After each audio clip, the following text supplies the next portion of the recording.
So, hello friends. This may be a different kind of setup than what you've used to in my place, but usually I am within my parents' home. And I do apologize. There's like a lot of noise within there. Like there's a lot of chickens. There's a lot of like motorcycles. There's also a lot of our dogs like barking and stuff. So I do apologize if there's like weird, I guess in this case, audio with that can capture with this. And I'm just really just trying to record the video within my lap in this case, and there's no other way to place my camera instead just being in this little sad corner. I could have just add this angle actually, so in that case it will be more balanced like that, so you can see me easily right now. So yeah, I'm in my parents' hometown because it's the summer. This is usually where I mostly stay during the summers. But that's not gonna stop me from, making some videos. So without further ado, friends, let's go hop in with the video that we'll be reacting for today. Today's video is gonna be Mysteries of the Internet Volume 1 by Nick Crowley. And this will be a very interesting video because this is a new thing that he made a series for. It's like a volume 1 of the internet mysteries. So it will be very interesting. I would love to, have to speak a lot of my thoughts, speculate on the stuff that are a bit mysterious about this, and yeah, it'll be very interesting. Also, I'm just holding my microphone in this case because I don't know where to put it or to place it within my lap. So I just like a newscasting in this case. But the good thing is like it's more closer than I used to be. So hopefully my voice can capture it a bit more clear this time around. So here it is, friends. And before I'm going to play this, friends, hopefully you can leave a like and subscribe to my videos so that hopefully in the future I can make more videos like this. So without further ado, friends, let's get right into it. The following video may be unsettling. Girl at the door. It's the 22nd of November, 2019. A Ring doorbell begins recording as a young girl approaches a home in the Harriet Creek Ranch neighborhood of Texas. It's pitch black out and the girl is seen all alone, which by itself is strange enough, but it's moments later that this footage becomes truly concerning. Whoa, this is scary. Help, please. Oh no, this is so sad.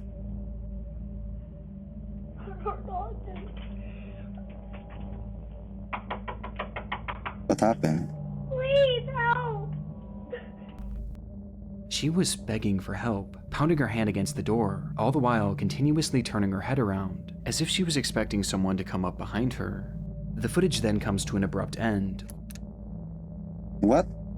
Oh shit, only to that's so start again scary. seconds later, but this entire time, no one answers that door. The wait was just too unbearable for the child as she then took off.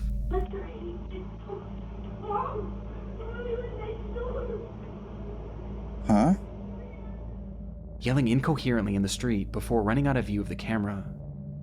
Frustratingly, this footage was only viewed by the homeowner well after the fact, and reports seem to indicate that this was a property that they rented out rather than lived in, with it being unoccupied on that night. But after seeing the video, the homeowner immediately contacted law enforcement and shared the video online in the hopes that more information would come forward, as it seems that neither they nor the police had any idea who this child was or why she needed help.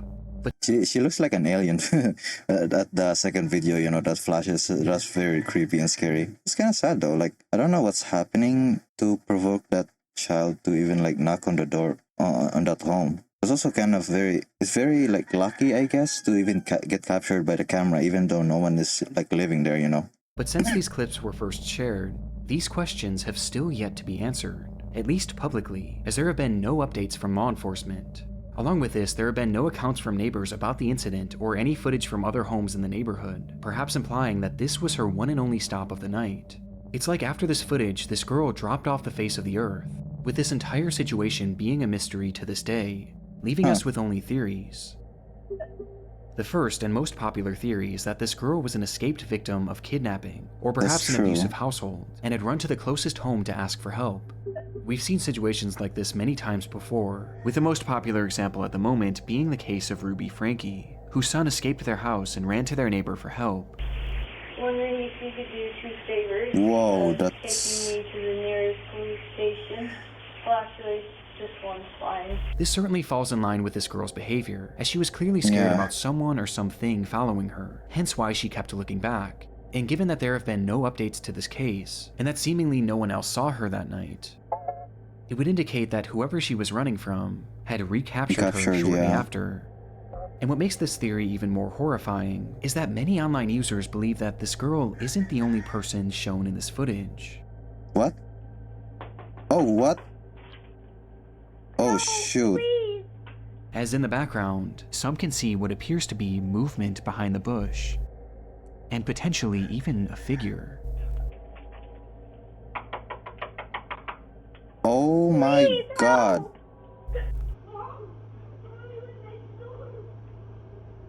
What? And this just so happens to be the direction that this girl is looking in every time she turns back, almost like she knew someone was hiding there. Which brings us to our second theory, that this entire thing was a setup.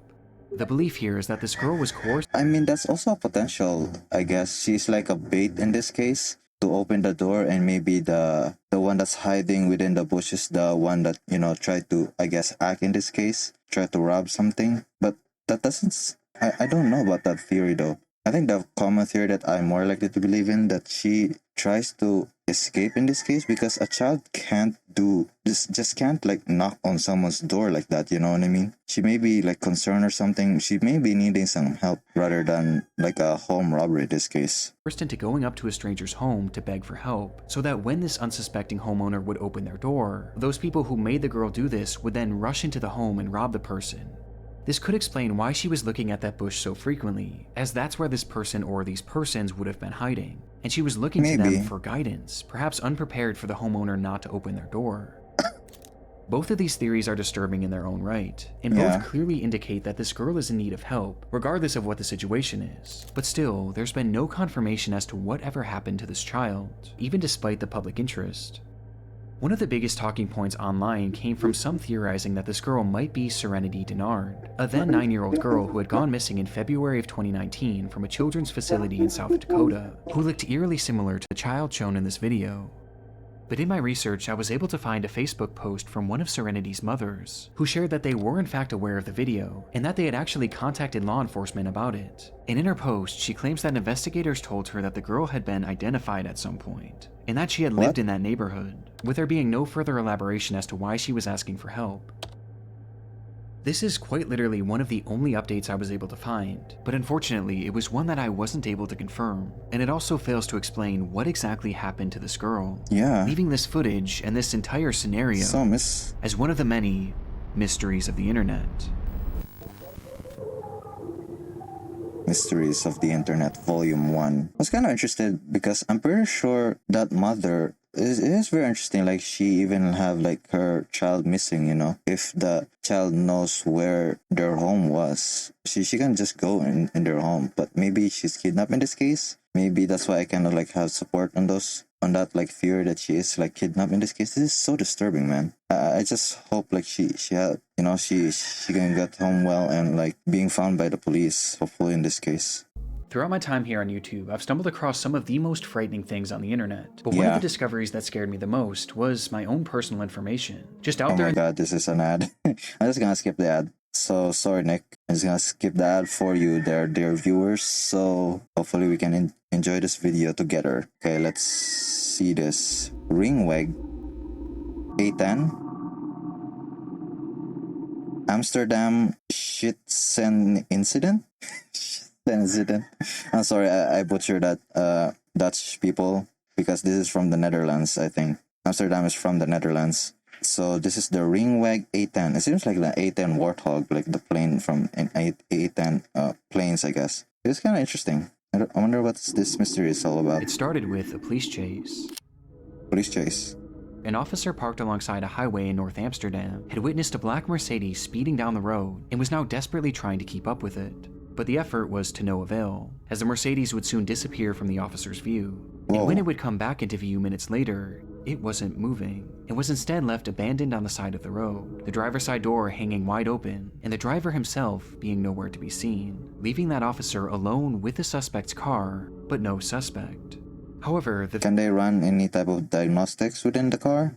Vehicle hadn't been left entirely empty, as in the driver's rush to flee the scene, he had accidentally left his cell phone behind, and so Okay. the contents of this phone would be searched, which quickly led to the discovery of this driver's identity. But for investigators, there was a far more pressing finding on that device.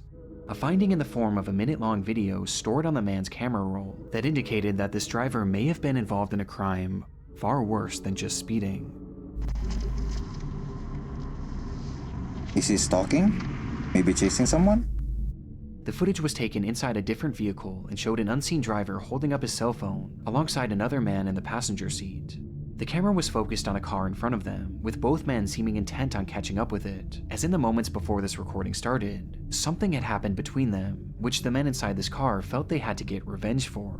Voor ons net hebben brutaliteit met ons gemaakt. Deze mannen voor ons hebben net de brutaliteit. Act of brutality.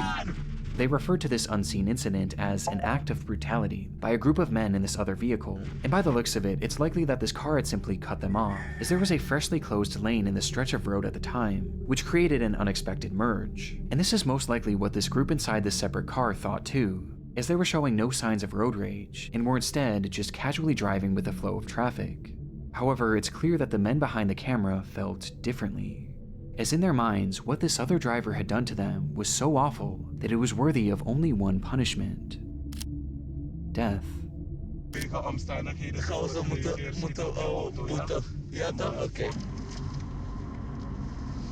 Who are these people?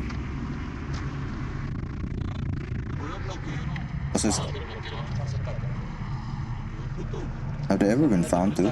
Because they have the video.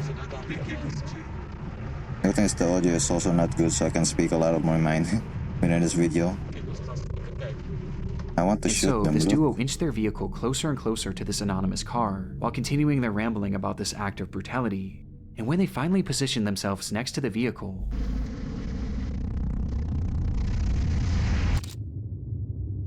Oh the shit. man in the passenger seat brandished a pistol and pointed it directly at the driver of this vehicle. The footage from here is incredibly shaky, and the window had been rolled down, causing the audio to peak and become distorted and indecipherable. Ah shit. Because of this, it's hard to say for sure what happens next, but it appears that the man holding the gun attempts to fire the weapon before pulling it back into the car, cocking the revolver once more, and firing again. What are they trying to kill? To which both men erupt with laughter and begin celebrating, before the recording stops. Based on the footage, it's unclear what happened to the driver of this vehicle or the other occupants, and finding this information became priority 1 for law enforcement. What?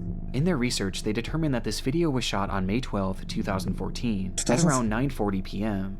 What? So this was a long time ago? That's actually very scary. So this happened a long time ago, and do they even have any type of car in this case? Like any prior investigations or car crashes or even like medical stuff that, maybe like their shot has been going on. Maybe they can read like the plate number of the cars, maybe? 1 full month before they had stumbled upon it, and it had been taken on the A1 highway near entrance 2101. And yet, when they checked their files to match this information with any of their cases, they realized that there was no record of this incident. This crime had never so much as been reported, despite it seeming to depict a shooting in the middle of a busy highway. Yeah, what? To make matters more confusing, police were able to track down the men who took Is this even a prank video? That's maybe weird. this video and carried out the actual attack, and yet neither of them claimed to know what happened to the people that they shot at, and both refused to elaborate any further, leaving investigators in a strange position. What? They had undeniable proof of a crime, one Yeah. that at the very least was attempted murder, and they also had their suspects. They just didn't have any victims. And so they studied the footage even more, which is when they made a disturbing revelation about these victims. Throughout the video, the perpetrators refer to the people within this car as a group of men, and while the footage we have today has the occupants' faces blurred, they were able to conclude that the driver was in fact a man. However, they discovered that the passenger next to him is clearly a woman wearing a headscarf. And most shocking of all, in the back seat was what appeared to be a child, meaning What? that they had been shooting at what, in all likelihood, was a family. Huh. Police released this video to the public later that year under the name Amsterdam Schiet Incident Ringweg A10, or Amsterdam Shooting Incident on Ring Road A10, where they revealed this footage but disguised the voices and faces of the perpetrators for unknown reasons. And in releasing this, they asked the public to come forward with any information that could help identify this family. They asked for witnesses on the scene, car repair shops that may have fixed a car with bullet holes, any hospitals that had shooting victims on or around that day, and most importantly, they asked for the family inside this car to come forward, as without their testimony, convicting these men was nearly impossible, as it wasn't fully clear what crime they'd even committed. That was 11 years ago, and to this day, no one has come forward, leaving us with 11 years ago? What? Are these even family? They said they did something that's so heinous. Were they justified in their act, or are they true criminals if they're just shooting the family? It's just a matter of perspective, I guess, in this case. Because if they are true families and they're trying to shoot it, then the shooter is the criminal. But if they're trying to save the family, I guess, in this case, which I don't know, they may be laughing in this case too, so I'm kind of unsure, like, what they're doing in this case. I'm pretty sure both people are wrong here, you know what I mean? Like, the people who are shooting are maybe criminals, yes, because they shoot the person. That is very clear. At least they also have the suspect. But I think the people they trying to shoot are not also family in this case, which makes it very dark, you know? only theories. The first theory is that the people shot at in this footage may have been undocumented immigrants, That's or true perhaps too. one of them had a warrant out for their arrest, meaning that if they were to report this crime, or if they were to have gone to the hospital with a bullet wound, then police would have certainly got involved, and in turn they would have gotten in trouble as well, essentially forcing them to stay quiet as saying anything would put their freedom in Makes jeopardy. sense. Another theory is that the shots may have simply missed the vehicle, and the driver decided not to report it, with some believing that this whole situation was no big deal. But to me, this doesn't seem like something that would be so easily brushed off, especially because a child is involved. Though it is possible that perhaps this family was afraid to report the crime, as they clearly knew how dangerous these men were, and feared that reporting this crime would only further put a target on their backs. And finally, there's the theory that this weapon never fired at all. This is where the audio peaking becomes a major factor, as it's Maybe it's also like a prank video in this case, you know, and it's just all a setup. But they have the suspect, so I'm pretty sure they did shoot someone, I guess, in this case. extremely difficult to make out the sound of gunshots, as the gun was literally outside of the vehicle when it was seemingly being fired. But it is worth noting that investigators working the case seemed confident that the weapon fired at least once, and I also personally hear a distinct popping sound at the end. There is a shot. But it's hard to say for sure. And it also is possible that this group was using blanks, with this all being an attempt to trick the other driver into thinking that he was in danger.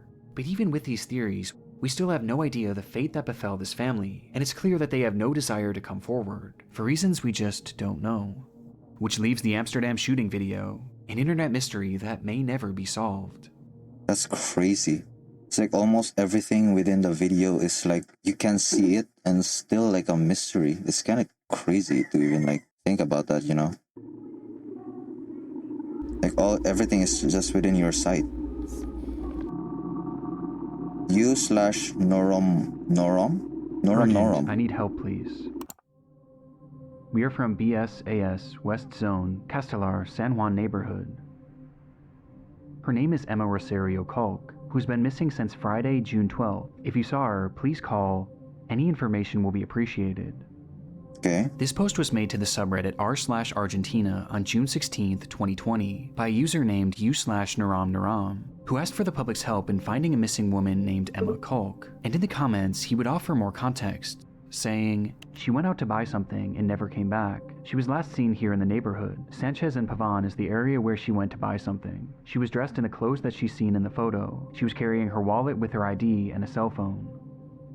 Quickly, the post was inundated with concerned citizens wanting to help in the matter, with the It's also kind of interesting, like, because, you know, Argentina, I guess they speak Spanish in this case, or potentially Portuguese, but I'm pretty sure they're Spanish in this case. It's kind of interesting, like, some mysteries can also, like, be involved in the English language, you know, like, majority of the people who even, like, saw these type of mysteries are, you know, English viewers, potentially American, like you, my viewers.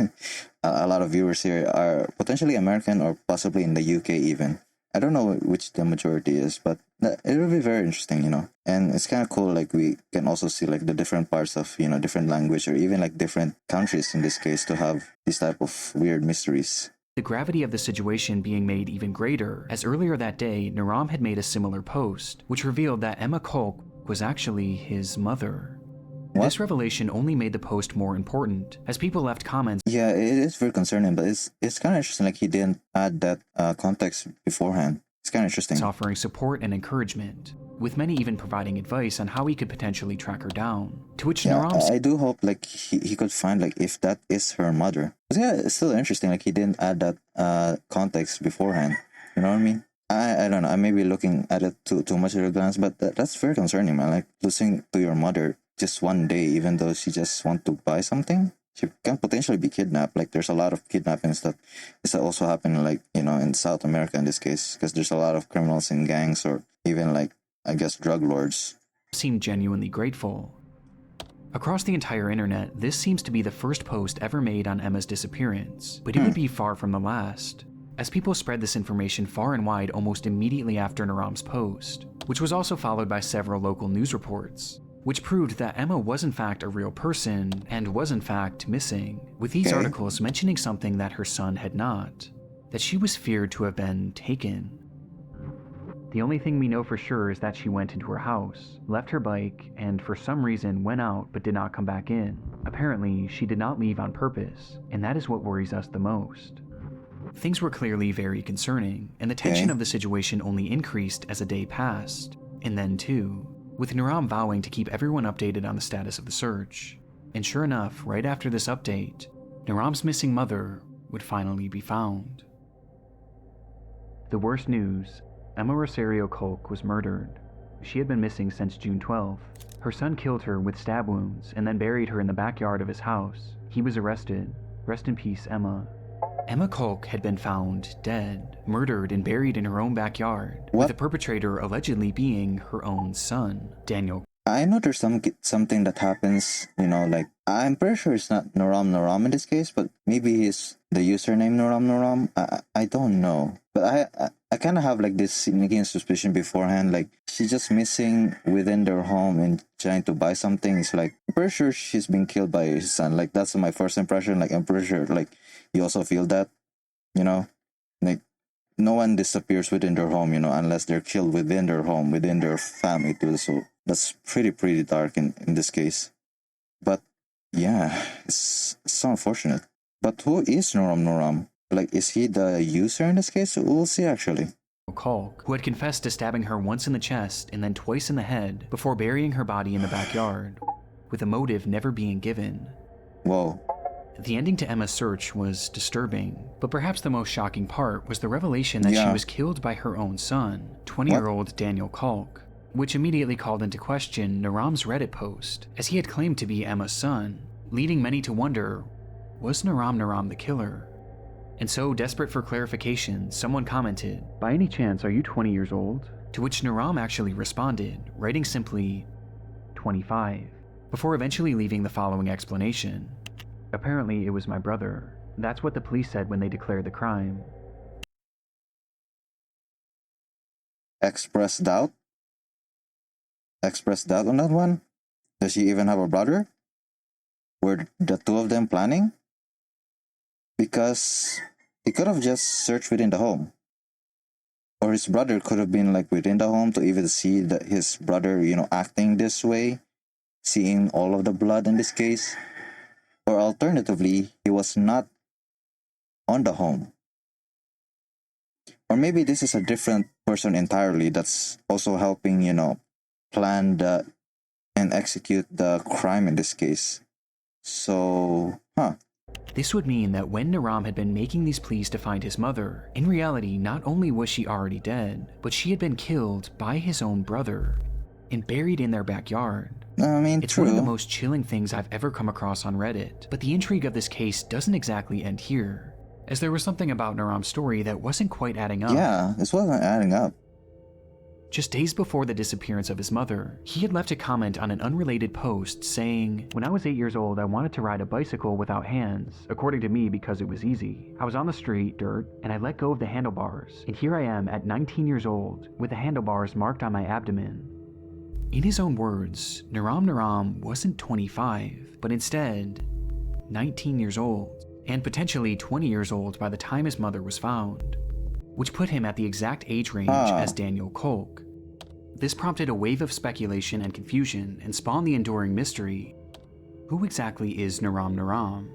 While making things even stranger, digging deeper into his posting history, you can find another comment where he claims to have been working the same job for 6 years, which seemed to contradict the idea of him being 20, thus prompting even more confusion, which eventually caught Naram's attention, who responded by stating, "I didn't write that. It must have been my brother. I don't use this social network. I only used it twice for a work issue and now because my mother disappeared. This account is not mine." This recounting of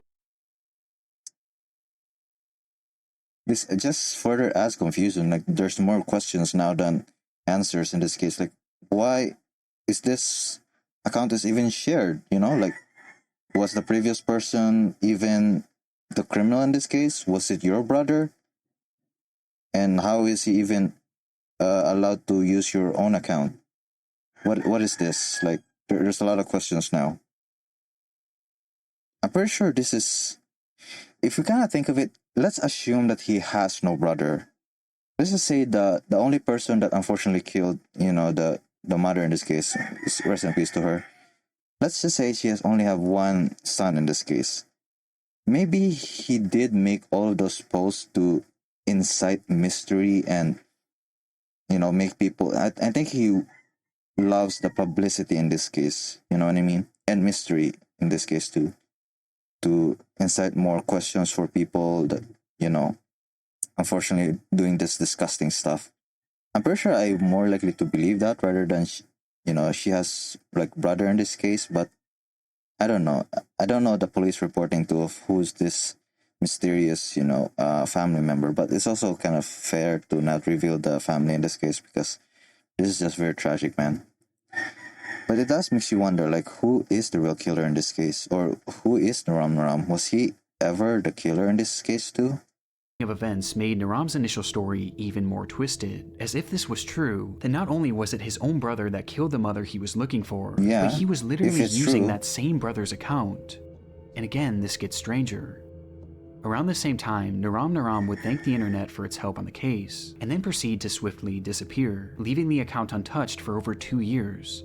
But this silence would be broken in 2022 when they suddenly returned, with their posts being slightly unhinged, gloating about their internet status and bizarrely lashing out at random users who questioned him on his past and present motives. And in these ramblings, he would drop the bombshell that he wasn't actually Emma's son. He now claimed to be Daniel's best friend, writing that he allowed Daniel to make the post on his account to spread the news about his mother's disappearance, which he was completely unaware that Daniel himself had caused. This was the last real update in this case, and it only threw more fuel on the fire of this mystery, with people— Yeah, like, so in this case, it was like someone helping him. So this was like his best friend, so there was two people that planned to do this crime? But also, was he even involved in this case? You know what I mean? There's still a lot of questions in this case now. The more I guess Naram in this case tried to post something on Reddit, there's a lot of more questions that needs to be answered. People wondering what version of events, if any, were true. Yeah. When I hear about this case today, many seem to believe that the entire time Naram was actually Daniel Kolk, and he had made this post to make it seem like he was searching for his mother, and perhaps to even use any given advice to help conceal what he did. As remember, many were offering suggestions on how to find her, which Daniel in turn could have used to essentially do the exact opposite, to help make sure that she was never found. This is tricky because the account posted briefly after Daniel was supposedly arrested. However, the status of this case is entirely unknown to this day, as there have been no updates as to whether or not Daniel was actually charged, with some choosing to believe that this was him the entire time, and perhaps he was even held in prison for a few years before being released, thus explaining his 2-year absence. Another Makes theory is that sense. Naram was initially telling the truth, and that he was Daniel's brother, and that he was simply using the also account to true. spread word of his mother's disappearance, before eventually abandoning it. And perhaps the most recent posting on this account was because it may have been hacked, which would explain the massive tone shift. Or maybe it's the most recent version of events that's the right one, and that this is actually Daniel's best friend. But why initially lie? And how do you explain the apparent inconsistencies in his age that are found throughout his posts? This entire internet mystery is one of the messiest. I think the more plausible here is Fury 1 and Fury 3 in this case. But I more likely lean towards Fury 1 because I'm pretty sure there's no other else person that could have just done this, I think. But who knows, there may be like a secondary person that tries to help this. But I'm pretty sure I still lean to Theory 1 in this case. What do you think, friends? I've ever come across, and nothing seems to make any sense, with the most inexplicable part being the very real murder at its core.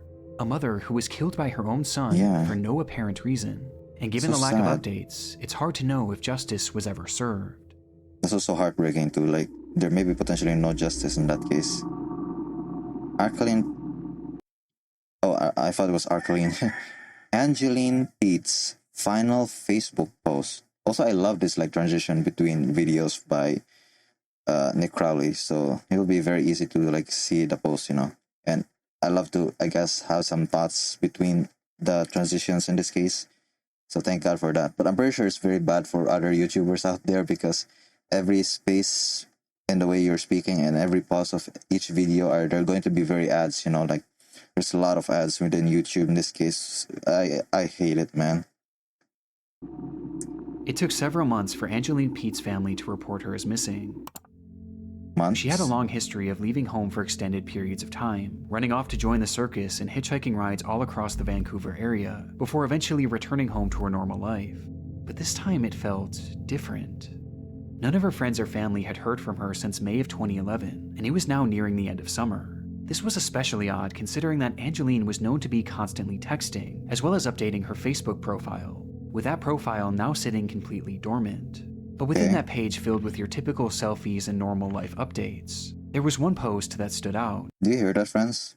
Like there's a background music from the video. There's like a subtle ambience of music. I always love that though. Like, you can hear it in the background from the video of Nick Crowley. So cool. I love ambience.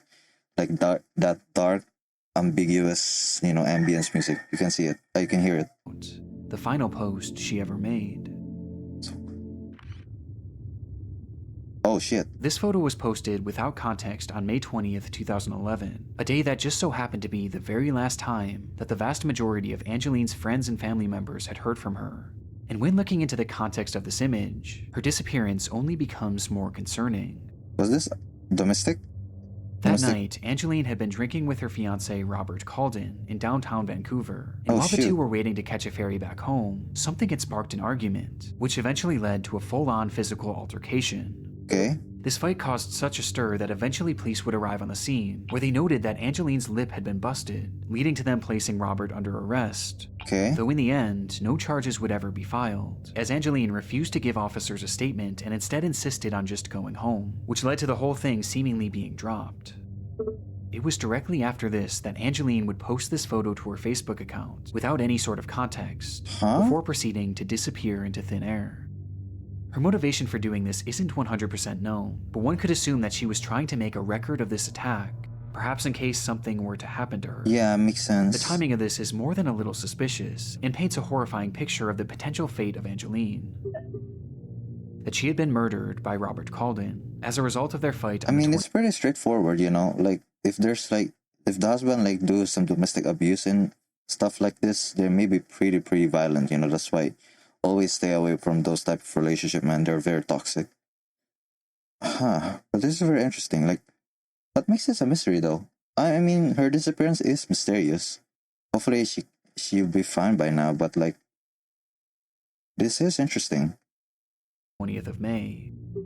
It's a case that seems as straightforward as it is disturbing. Yeah, it seems straightforward. But that's only on the surface, as there was another factor at play here. As when the police stopped this couple from fighting on that fateful night, Robert wasn't the only one facing jail time. Really? Angeline was no stranger to abuse. She had a long history of it herself, with her ex-boyfriend claiming to have suffered dozens of black eyes throughout their relationship, Oh, which had ended years shoot. prior. This violent behavior often stemmed from her trouble with alcohol, and Robert was clearly one and the same, with the two forming an extremely toxic relationship that Yeah, this is just both are just abusive in this case, so it is very bad, unfortunate. And yeah, it's such unfortunate, troubling, man. That's why I also don't drink alcohol and don't do any type of drugs or even like drinking alcohol for this case, and even like smoking in this case. I really try to avoid those. often ended in one or both of them getting hurt. Yeah. It was all too normalized for the pair, which was highlighted by one of Angeline's So final sad. texts, where she wrote, "Gee, my lip hurts. I hate him so much that I love him." Now, I do want to make it clear that this is in no way meant to come across as victim blaming, but this is vital information for this case, Yeah. as Angeline's history with violence had landed her in prison numerous Ah, times. interesting. Most recently in 2009, when she was Interesting. arrested for getting into a massive bar fight. This arrest in particular is noteworthy, as it carried with it multiple conditions. One of which was that Angeline was given a 9 p.m. curfew, and the other was that she was not allowed to drink, with both of these conditions being broken on the night of May 20th, when police intervened in her and Robert's fight.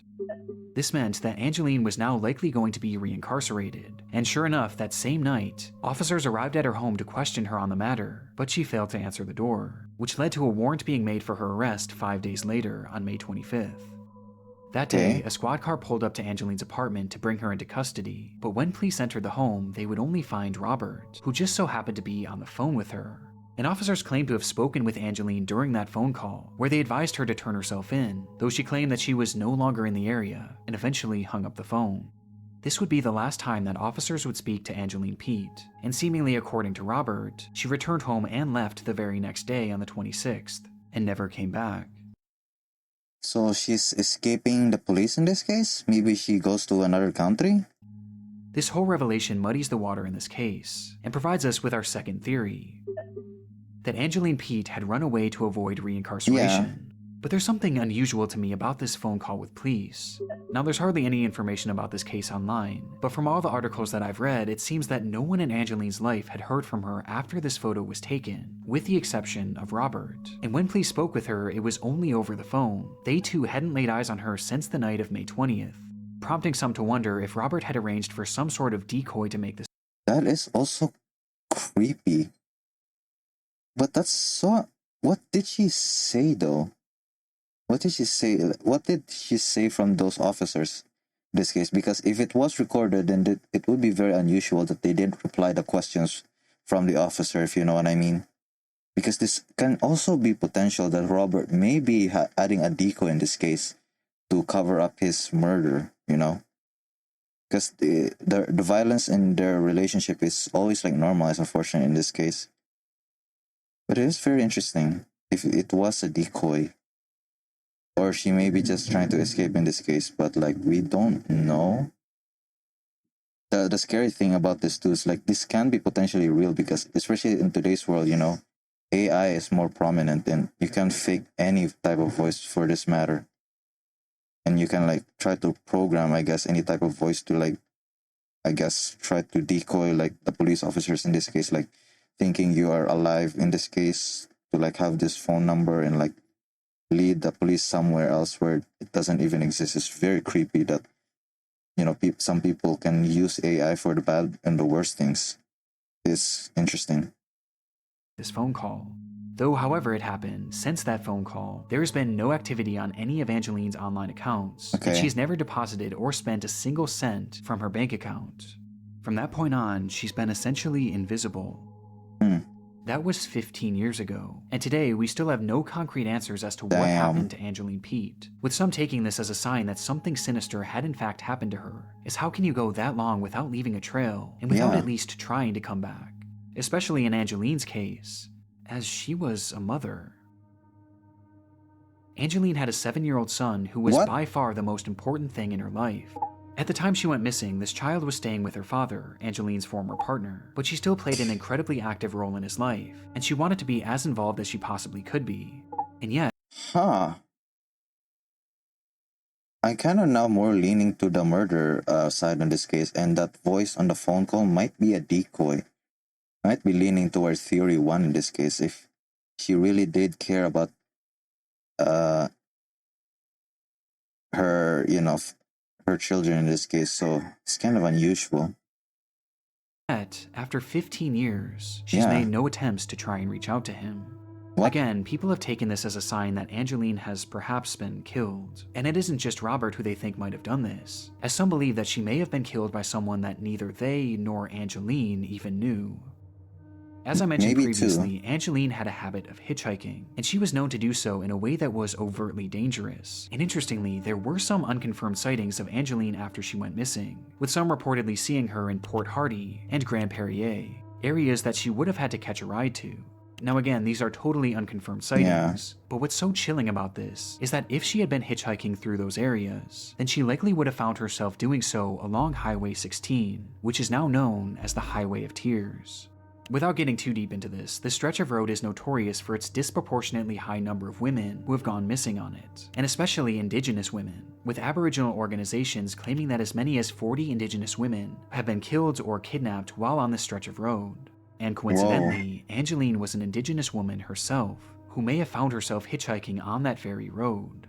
Whoa.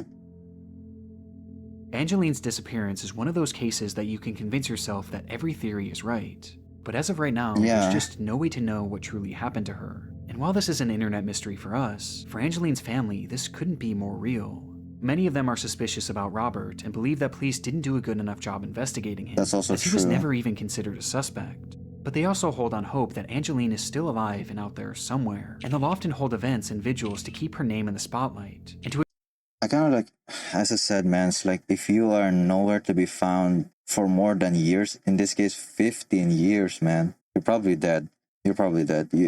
That's why the more likely, if you're missing for at least a week, you're probably kidnapped for a month. If you are still kidnapped for a month, it's almost like impossible to even like, see you ever again. But a year and 15 years, I'm pretty sure you're dead in that case. The longer the time window of your disappearance, the more likely than not you'll never be found ever again. So that's why the earliest possible, always try to, I guess, contact like police, do it in an early time so that you can easily be seen. In this case, hopefully not too much of a week, I guess, because more than like a month or 2 months, I guess, I'm pretty sure it's almost impossible to find you. assure she knows that she can always come back home. And it's this hope that has fueled her son since she disappeared, as all throughout his childhood he played hockey as a way of helping to find her, with one family member saying, "That's why he wants to play hockey. So if he gets famous, his mom will find him." It's kind of like, that's kind of like heartwarming to like see, like her son in this case, like try to be the best as he can to hopefully find like her mother in this case, which I have unfortunately sad feeling about this, but kudos to him, like he tried to do something profession and tried to make something famous about him and try to prove himself and hopefully make her mother proud, even though like she's not doesn't exist anymore, unfortunately. But that's only my sneaker suspicion, right? So maybe she is alive in this case, and in that case, it'll be a very interesting, like something to be proud on, that your son like even improved in this case. So yeah, kudos to him, man. Awesome kid. She raised him well. Man, rest in peace, man.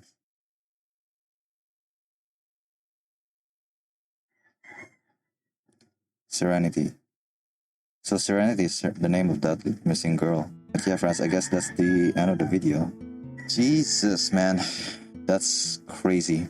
I don't even know what to like add from that. Like, there's a lot of like mysteries. There's a lot of questions. I think I love this type of like videos from Nick Crowley because I love more of the mysteries of the world rather than like, the dark and the disturbing stuff, because the mysteries, like, they can ask you a lot of questions and can linger to you more because you just don't know, there's like uncertainty and we all of us people, we don't like certainty, but uncertainty. But in this case, I always love uncertainty because it's like my favorite type of horror.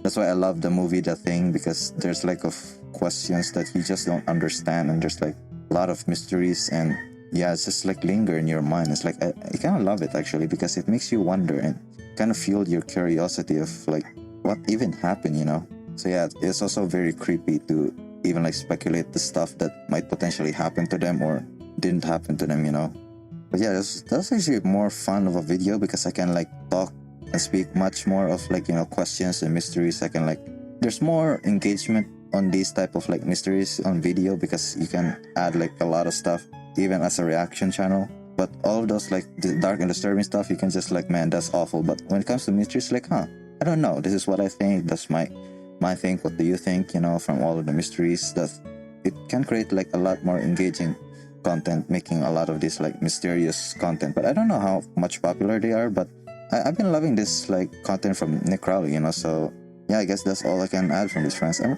really enjoy this.